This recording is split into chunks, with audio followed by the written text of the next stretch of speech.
E aí, gente? Olá, estamos de volta, né? Professor Jaque Namar Flávio mais uma vez, seguindo com os conteúdos aqui no canal História com o professor Jaque. E como eu já disse em vídeos passados, a gente está nesse momento realizando uma playlist sobre a evolução humana. E como não podia deixar de ser, dessa vez eu preparei para vocês um material muito interessante, onde nós vamos analisar e conversar um pouco sobre as origens do altruísmo humano, né? Então, por que é que os seres humanos eles concebem no seu repertório de emoções, de sentimentos e atitudes a predisposição a serem altruístas? Então, vocês com certeza já se depararam com episódios como esse ao longo da vida de vocês e cotidianamente, né? No momento em que vocês percebem alguma pessoa, seja conhecida ou não, com algum problema, você simplesmente sente um impulso natural de, por vezes, ajudar essa pessoa, né? Seja fornecendo alimento, seja doando roupas, ou até mesmo em alguma questão como uma pessoa com algum transporte que por algum motivo está com alguma avaria, você se dispõe a oferecer carona nessa pessoa. Então, tudo isso faz parte de um conjunto de atitudes que nós podemos classificá-las como altruístas. E a questão é, por que será? Por que é que entre todo esse repertório de emoções, inclusive emoções negativas e atitudes negativas, o ser humano também possui uma predisposição para o altruísmo? E é aí onde entra a discussão desse vídeo de hoje. Nós vamos analisar uma perspectiva histórica e científica as origens do altruísmo humano. E para isso preparei para vocês um vídeo bem interessante. Como sempre, ele vai partir de material científico, né? E eu separei 2 artigos que vão nos ajudar a compreender esse tema de estudos muito fascinante, né? Bom, o primeiro deles eu vou mostrar para vocês agora, vou fazer uma pequena transição de tela, e é justamente esse aqui, ó. É um artigo científico publicado na revista Science Advances, e como nós podemos ver, ele também está em inglês, apesar de que nós temos muitos artigos interessantes em português também. E também, como a gente já pode perceber aí na tela, é um artigo assinado por vários especialistas. Outra coisa interessante, e aqui eu vou descer um pouco a tela para mostrar para vocês, é que ele é um artigo recente, viu? Até recente. Se você observar aqui, justamente no final da página nós vamos ter a indicação da revista, mas também do ano de publicação, que justamente é 2024, e a edição é de 26 de junho de 2024. Então é um texto recente e que nos fornece uma discussão muito interessante, porque se a gente voltar aqui para o título do artigo, em uma tradução livre, ele vai dizer algo mais ou menos assim, olha: a criança que sobreviveu, síndrome de Down entre neandertais. Então olha que coisa interessante, pessoal. Além do fato de que nós vamos falar mais uma vez sobre neandertais, esse artigo aqui, ele apresenta um caso documentado a partir do registro fóssil de uma criança que provavelmente, muito provavelmente na verdade, com um certo grau de certeza bem alto, essa criança ela era Down, e ela viveu mais ou menos até os 6 anos de idade.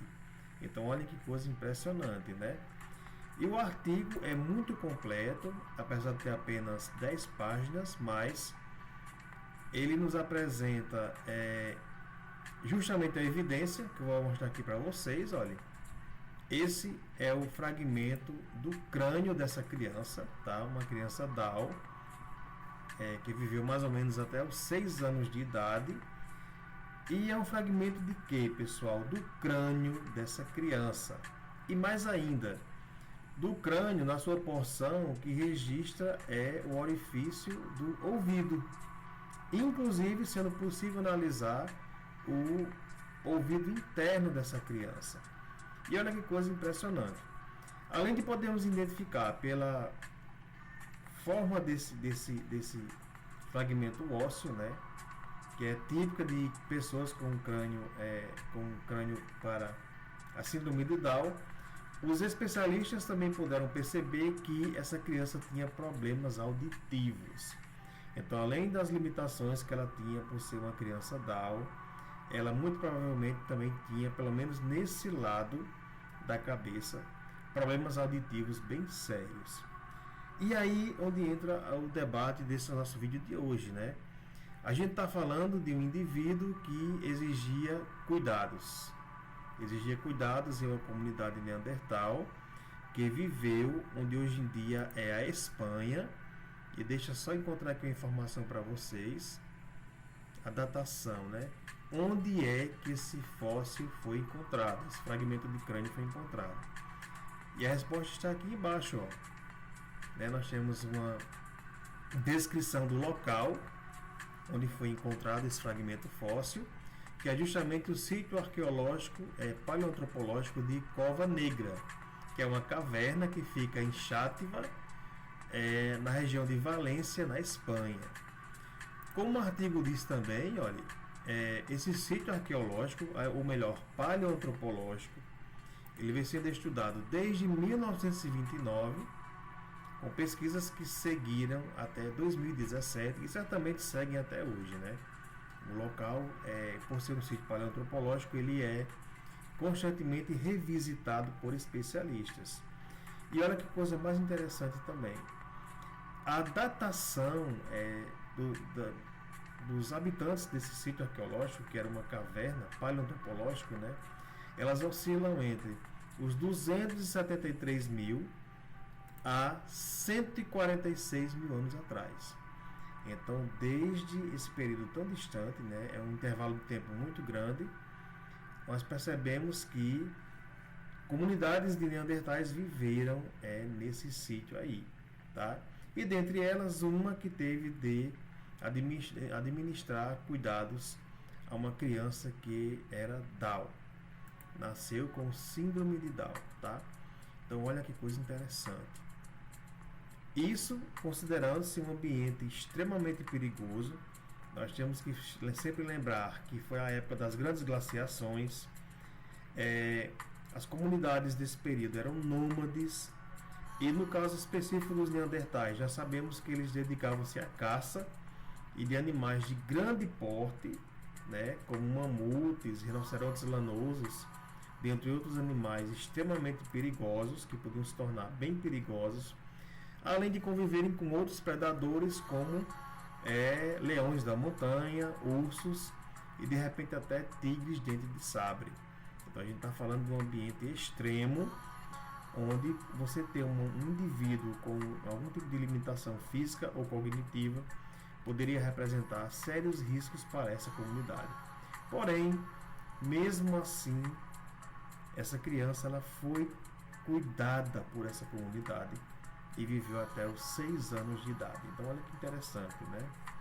Mas aí vamos para a segunda parte desse vídeo de hoje. Como foi possível? Por que será que, como nós já falamos, entre os seres humanos existe essa possibilidade, inclusive, de auxiliar pessoas doentes ou pessoas com algum tipo de limitação física ou cognitiva? E é aí onde entra o nosso segundo texto de hoje, galera. Ele está aqui, eu vou também apresentar para vocês. É um texto de um paleoantropólogo estadunidense que eu respeito demais. Esse cara é muito bom. E como nós podemos ver aqui, logo abaixo do título do artigo, é um cara chamado Christopher Bowen. Então esse especialista aqui, eu recomendo demais que vocês busquem material sobre ele, porque ele é um paleoantropólogo que, sobretudo, estuda o comportamento humano, a evolução, inclusive, do comportamento humano. E nesse artigo aqui, ó, que se não me engano é de 2008, então tem alguns anos já, mas as evidências que são apresentadas nele são bem sólidas. Tem um título que nós podemos traduzir mais ou menos assim: seleção social proposital e a evolução do altruísmo humano. Então, nesse artigo aqui, fascinante, esse especialista discute por que e como nós nos tornamos seres altruístas. Olha que legal, né? Então, o que é que acontece, pessoal? Eu tenho uma mania curiosa, que na verdade não chega a ser nada de especial, de ir grifando alguns trechos do texto que eu estou lendo. Esse, inclusive, aqui, ele foi bastante usado em um livro que eu escrevo sobre a evolução humana, destacando a nossa cognição. E nesse texto aqui, o Christopher Bowen, como eu já disse, né, ele analisa as origens de certos comportamentos humanos. Nesse caso aqui, ele se dedica às origens do altruísmo humano, tá? E aqui temos uma marcação de um trecho que vai ser muito útil para a nossa discussão, tá? Tá aqui grifado em amarelo. Eu solicitei aqui uma tradução no Google Tradutor para fazer uma leitura coletiva rapidinha com vocês. Então, esse trecho aqui destacado em amarelo diz basicamente o seguinte: olha. Nesse contexto, Ernest Mayr, em um texto de 1983, né, criou um termo específico para descrever como um sistema de seleção natural pode parecer estar resolvendo problemas ativamente, quando, na verdade, é auto-organizado. O processo não é orientado por um propósito, mas sim teleonômico, o que significa que a competição genética individual sustenta pulgênicos, vamos guardar essas palavras aqui, tá? Pulgênicos, que ajustam automaticamente os fenótipos, ou seja, características, né, físicas e mentais, nesse caso, de seus membros às mudanças ambientais. E o fazem sem pensar, mesmo quando possa haver uma impressionante aparência de engenhosidade. Então, o que é que isso quer dizer, galera? Trocando em miúdos. É que o comportamento humano ele é organizado basicamente por dois aspectos: pressões seletivas e evolutivas e influência do meio cultural. Então, são esses dois fatores determinantes que fazem com que o ser humano, ao longo dos milênios, consolide certos entendimentos, práticas e atitudes sociais. Então, olha que coisa interessante, né? E como é que isso se consolida evolutivamente? A partir dos chamados pulgênicos. O que é que isso quer dizer? Então, ao longo da evolução humana, e a gente está falando aqui de um período longínquo, vamos nos voltar, por exemplo, para aquela comunidade de Neandertais que cuidaram de uma criança Down, tá? Então, o que acontece? Dentro de comunidades humanas, desde sempre, tá?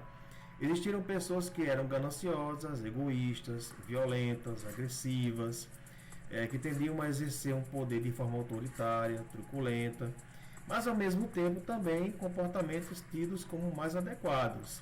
Então, pessoas resilientes, pacientes, que tendiam a estabelecer um comportamento a partir do bem-estar coletivo. Então, esse conjunto complexo de indivíduos e atitudes particulares, por vezes benéficas para o grupo ou destrutivas para o grupo, potencialmente destrutivas, elas iam meio que estabelecendo identificações ou repulsas sociais, tá bom? Então, em um contexto, por exemplo, de caça, né, de um animal como um mamute, certamente o caçador que organizava um grupo de caçadores para bater um animal de grande porte como esse, ele ia priorizar quem? Pessoas que tinham atestado um comportamento de lealdade, pessoas que não tenderiam a fugir quando a coisa apertasse e outras atitudes mais. À medida que esses indivíduos vão sendo selecionados, inclusive também por fêmeas, tá? Por mulheres dessas comunidades, os egoístas, os gananciosos, os não confiáveis, vão passando, por outro lado, a serem isolados no contexto do bando de caçadores.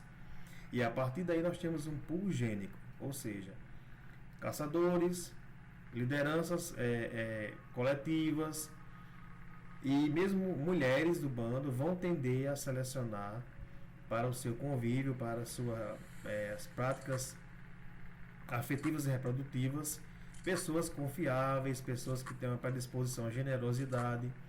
E é isso que nós chamamos de pool gênico.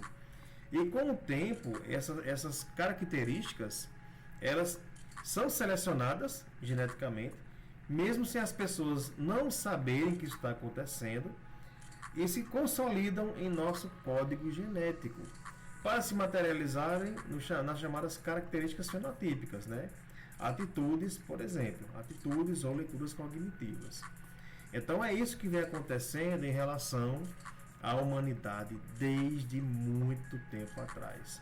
São assim que comportamentos e atitudes se consolidam ou são rejeitadas coletivamente, tá bom? Então olha só que coisa interessante, né? É a seleção natural e a evolução humana, explicando inclusive porque nós nos comportamos de formas mais adequadas ou não. Olha que interessante esse vídeo de hoje, né? E para fechar esse conteúdo de hoje, eu vou fornecer para vocês um perfil muito interessante de um artista e ilustrador que eu gosto demais desse cara, tá?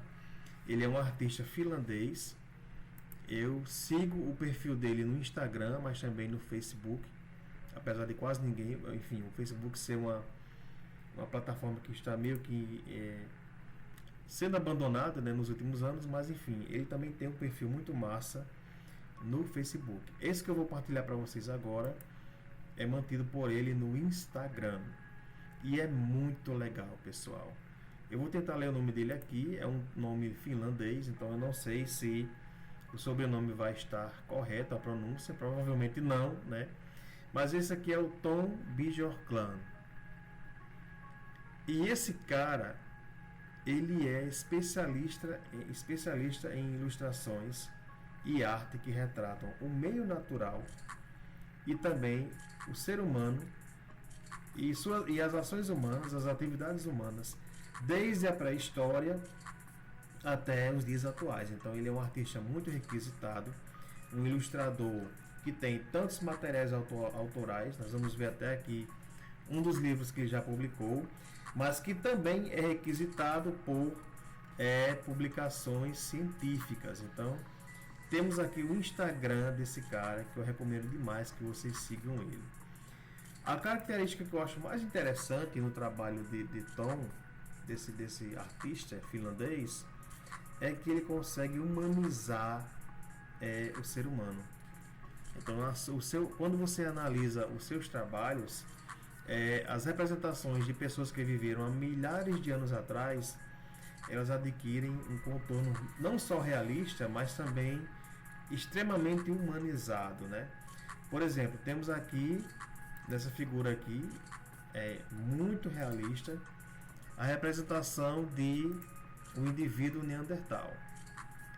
E como a gente pode ver aqui na tradução, essa produção aqui dele esteve em exposição em um museu finlandês, mas que atualmente estaria em uma galeria no Museu de História Natural da Dinamarca, em Copenhague. Então olha que coisa legal. E nos chama a atenção o realismo e a sensibilidade do artista na representação de pessoas que viveram há milhares de anos atrás. Nesse caso aqui temos uma jovem neandertal que estaria descarnando algum animal abatido. Temos aqui os chifres, então poderia ser algo como uma rena ou até mesmo um cervo, enfim. Com certeza é um animal que foi abatido para você aproveitar não só a pele dele, mas principalmente a carne desse animal. E seguimos com trabalhos belíssimos desse artista, boa parte deles derivados de evidências materiais, né? Então, por exemplo, muitos deles são reconstituições de corpos encontrados sepultados, inclusive com elementos do vestuário que essas pessoas usavam, né? Então são percebidos, por exemplo, colares, brincos, pulseiras e outros elementos feitos com dentes de diferentes animais, marfim de mamute e por aí vai, conchas e até mesmo evidências do uso do ocre como um pigmento natural aplicado à pele dessas pessoas. Então olhem só que coisa impressionante, né?